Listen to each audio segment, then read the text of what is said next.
Fortnite's metaverse dreams used to feel like a fever dream. At the end of 2025, they finally look semi-real. Still chaotic, still messy, but suddenly kind of working. Hey GadInsiders, welcome to your hub of latest tech and gaming news. 2 years ago, Epic tried to force the future by dropping Fortnite Festival, Rocket Racing, and LEGO Fortnite all at once. None of them were ready. Racing was ranked, Festival felt unfinished, and LEGO Fortnite didn't land. Instead of fixing everything at once, Epic did what Epic does best, threw stuff at the wall nonstop. And somehow, it stuck. The biggest surprise hit? Steal the Brain Rot, a Roblox-style creative mode that exploded into Fortnite's user-made blockbuster. Epic is now letting creators monetize islands with V-Bucks. The downside? Epic won't stop shoving Brain Rot into everyone's face, even if you hate it. Plus, Fortnite's Discover tab remains a cluttered nightmare. Battle Royale itself has turned into a mini multiverse. OG mode rewinds to Chapter 1 with its own battle pass. Blitz Royale targets mobile players with fast matches. Delu lets you team up, trash talk, and betray people on weekends only. Somehow, they all coexist without killing matchmaking. It's wild. Meanwhile, Epic has gone full celebrity mode. Pop stars are everywhere.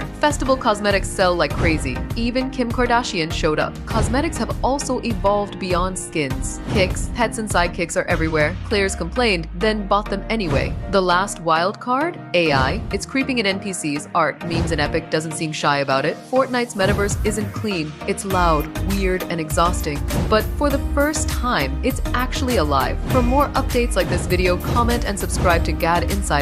Don't forget to click the bell icon so you never miss any tech update.